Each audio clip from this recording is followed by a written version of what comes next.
Welcome, ladies and gentlemen, to our Back for Blood opinion/review. I have with me Smaves, Applin, and Bazza, obviously all big parts of the channel. How are you doing this evening, boys? Good, thanks, mate. Very well, thank you, mate. Fucking all answer at the same time. I'm doing good. Great, so we've obviously spent some time playing Back for Blood, a brand new zombie-style game in the kind of aftermath of what Left 4 Dead once was. And we thought it'd be good to give our opinions on the game, let you know if we liked it, disliked it, etc., and then give you a cheeky rating at the end. So maybe you'll go out there and purchase it, or you'll enjoy it on Game Pass for free. So firstly, I think let's start positive and get your guys' opinion on the game in general, on what you liked about it. Did you enjoy it? I definitely enjoyed it. What was your boys' opinion on the game overall? Positive opinions. Yeah, it's a fun co-op experience, isn't it? For sure. Right. Yeah, I I think think it's it, Yeah, well, It's good that they added the card system as well, because it makes it quite a bit different from Left 4 Dead. You've got a bit more sort of customization in there as well, and you can also have different. You can go for the same level, but it can be like fairly different depending on the card layout that you get. Yeah, and I like how there's loads of different guns, but like you don't really have to stick with one. Like you can sort of just change the guns you want to use level by level and even mid-level, can't you? Really? It's almost encouraged, right, to like get a better Yeah, weapon, get adds more powerful. adds variety, doesn't it? 100%. yeah. So yeah, it's fun. It's chaos, isn't it? I like the idea of just running Yeah, down the very. roads, loads of zombies coming at you. Or not even just zombies. I don't even know what the rest of some of it was. Just huge, disgusting things just coming from every angle. Yeah, always chaos like is that probably the moment. best way to describe it, right? Yeah, For sure. exactly. You always have those like moments as well where you're just panicking. You know, chaos Yep. erupts and just you become unorganized. Yeah. And the zombie, How many you know. revives was it, Crafty? Like 24 you had on one level? Yeah, that was all Smave as well. That was a lie. What's in terms of the zombies as well? I think there's some decent variety. I don't know what you boys thought, but I know Left 4 Dead was known for those different types. You know, the screamers and spitters and things, and then they kind of use those in here. But I think it adds a variety to the levels, right, and makes you, well, we didn't really think. Shout out to the 24 revives again, but you should, in theory, think about what's going on in the levels. Yeah, and I mean we didn't really play that much yet, right? So I'm hoping that there's probably going to be even more as you get further into the game. Yeah. The only thing I'll say for like a potential downside is in Left 4 Dead, a special infected was like quite a big thing.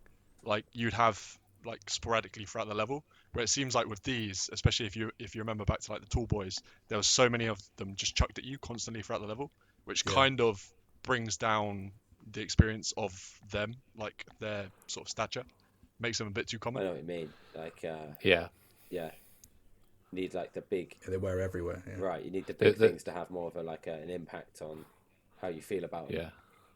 The big bloated absolutely. ones on there on Back 4 Blood were kind of bit glass cannons as well. Like they did a lot of damage, but they weren't that hard to take down. Like the big like fisting swinging ones. Sorry.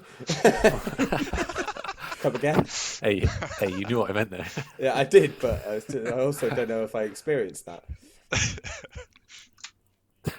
I was going to ask you as well, like the difficulty settings. How did you find that? Because obviously, you know, we'll hold our hands up. We started on the lowest difficulty to get ease into the game, and to be honest, we run around like headless chicken sometimes. But I feel like the game could be proper challenging. You might have to strongly work together on the higher difficulty levels. I found it pretty.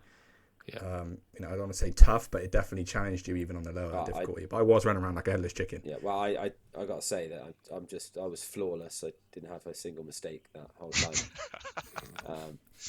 Definitely didn't fall down a hole and just straight to my death. No, I do. No, I can definitely see that it can go wrong so easily. It's so hard. It's so hard to maintain that like structure though, because it just gets so chaotic so quick, doesn't it? Right. It's like it is literally like some of the moments are like the old COD kind of like zombies where you're absolutely fine and then all of a sudden you're just overwhelmed. Yeah. And it can only take like one crazy moment to just like disrupt everything. Yeah. Before you know it, you've just got minging faces slapping all over you. It's a nightmare. Yeah. There is nothing better than swinging a baseball bat around. I got a bit bloodthirsty and just run through hordes. Honestly, not even caring mate, where I am. at one point you were stood by the garage in the dark, and it was just dead body. Well, not dead bodies, but like zombies all around you, and you're just there, just like swinging this little bat around. Yeah, and then you go, oh, I got no health. It's like, well, yeah. Like, It's just like he's spending half the game not even using another weapon. He's just like, yeah, few sticks through, not sticks, few nails through a bat, and we're good to go. I think that's one of the positive things, though, and I think it's the main positive for me. I don't know if you boys agree, but it seems fairly pick up and play anyway, and being able to do it with 4 people, like, you know, we played it just an evening, and it's just a bit of fun, right? yeah, I think it's always been fun to slap zombies anyway, even if we go back to the COD days or even Left 4 Dead or, you know, even Gears Horde mode. There's just a bit of fun and it kills some hours, and it's never, I don't know, I've never played one of these kind of games without coming away thinking, oh, that was half decent. yeah, it's definitely not a game that you would take too seriously. And like personally, it's probably not a game I'd play on my own. Like, No, it's the kind of game, the gameplay itself is like pretty basic and standard. Like, there's nothing groundbreaking there. But that's the beauty of it, right? Because that's the kind of game that you want it to be. Like it's yeah. Like Simple. I don't want it to be overcomplicated. I want it to be easy. Like you said, jump straight on with your mates and have a laugh. Really, like have a giggle. Yeah, It's ideal. definitely. I like that. What do you think, Baz? Any other positives you can see from it? No, I mean, in terms of like as an evolution from what Left 4 Dead brought, I think there's a lot of good in there. There's sort of like a couple of things where, like I said, with the special infected, I think with like weapon variety as well, especially the melee weapons, it gets a bit samey with the old swinging. Because you had like chainsaws and stuff in the Left 4 Dead games. But I think overall, like you boys said, the most positive aspect of it is that it's so easy to just jump in. There's no real barrier. You can obviously do it solo if you want to, or you can team up, and it makes it really easy to do that. Yeah, for sure. I was going to say, moving on to the well, I don't want to say negatives, but at least some areas to touch on, which I think weren't as great just from picking up for a couple of hours. I think the system they've implemented, although it's cool with the cards and supply lines, supply points, and everything like that, again, it is probably seen as a positive for most, but for someone like myself who just wants to pick it up, I found myself just clicking yes, and not really paying too much attention. Yeah, definitely. I don't know what you boys think about that. I guess you got the two sides to it though, because you boys probably use the starter decks, which are like pre-made, which gives people access to just pick up and play. But you also got sort of the depth where if you want to really get into it and sort of build your own loadout, which I imagine on the like highest difficulty you probably have to do, that's also there as well. So it kind of meets both criteria. But I know what you're saying. It's a bit of a ball ache to have to go through when you just want to get in and play.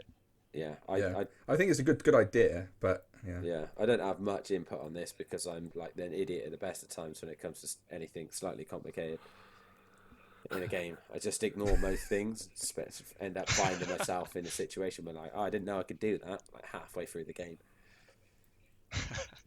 So next thing I was gonna bring up, I don't know if what you boys thought, but the levels, in terms of diversity.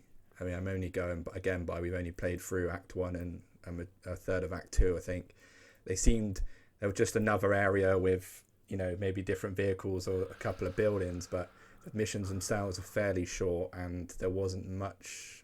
I mean, I might be different opinions here, but I don't think there was much diversity in the level design.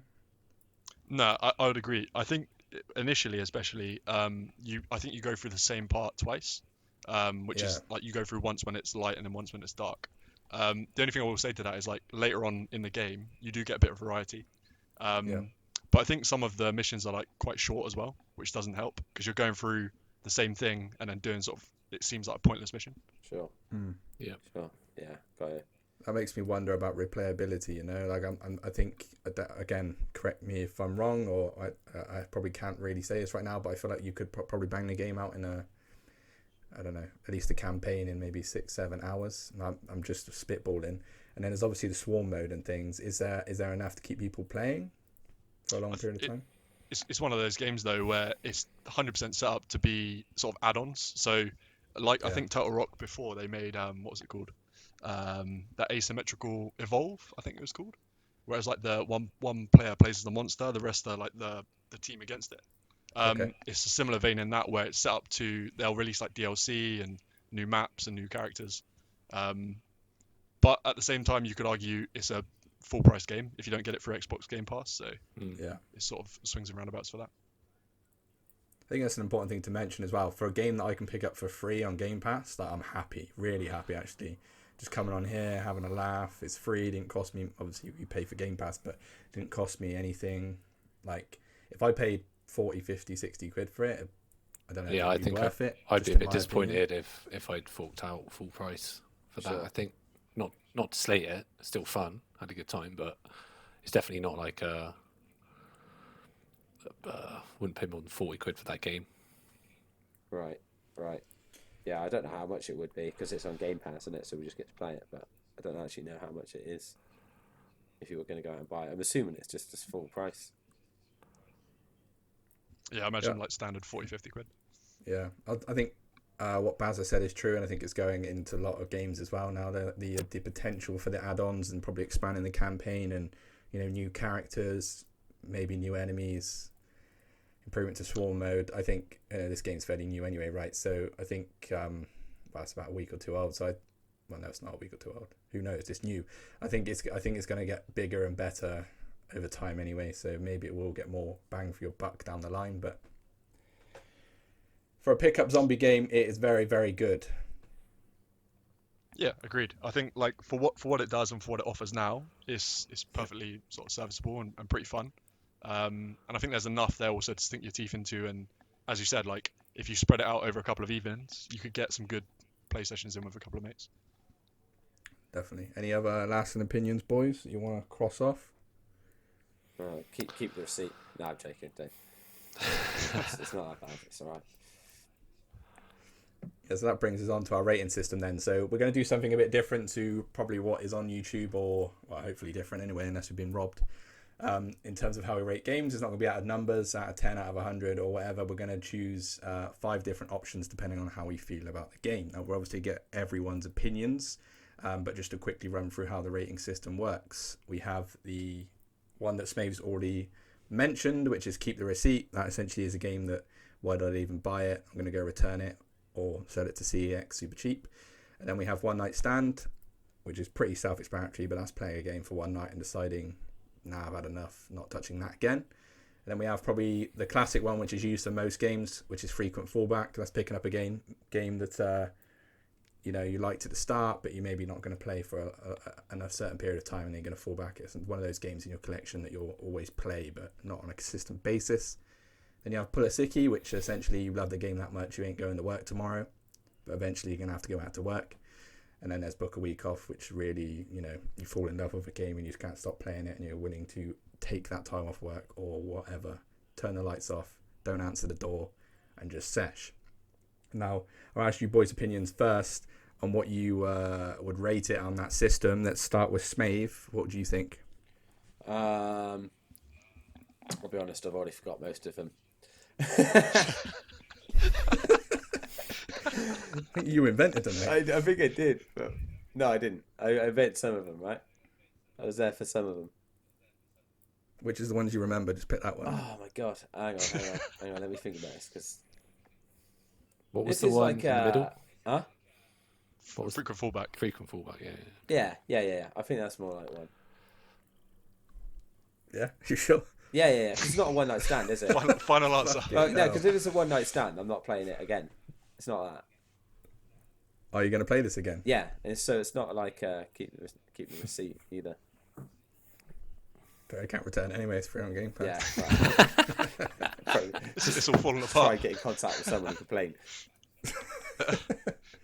And install. Afflin? Probably frequent fallback, but only only if you boys wanted to play it. Yeah. Like I wouldn't pick it up again if no one else wanted to. Yeah, for sure. Bazza? I'd say it's a strong frequent fallback from me, mate. I've sort of, as you know, I've been playing it a bit since it came out with a couple of mates, and I've been You've got other dropping friends back than into us? it. Yeah, sorry, mate. Sorry I had to break it on this forum, but Keep the receipt. painful. Traitor. But yeah, I think it's something that I will go back to a couple of times, and especially when they drop some updates as well. I can see it being something that I pick up again. Yeah, so I think the consensus here right now is frequent fallback, and I kind of agree. Though I will touch on Applin's point. It's not, well, I think we've all said it anyway. It's not really a game I would play on my own. So it's close to one night stand in that sense. If no one else wanted to play it, I wouldn't go out my way, or I don't even know if I would find myself asking others to maybe play it, depending on the mood. But I enjoyed myself. It will be there. It's not something I'm going to uninstall. And I think it would be cool to maybe see out the campaign at least. So our overwhelming rating this time is frequent fallback. Well worth picking up. If you've got Game Pass, it's free. Definitely check it out. If you have to purchase it, just sell your PS5 and buy an Xbox. And it's free. Keep the receipt though. But that's it. That's our rating for this one. We will, of course, teach Smave the rating system for the next one. But for now, thank you for listening, and we'll speak to you soon. Goodbye.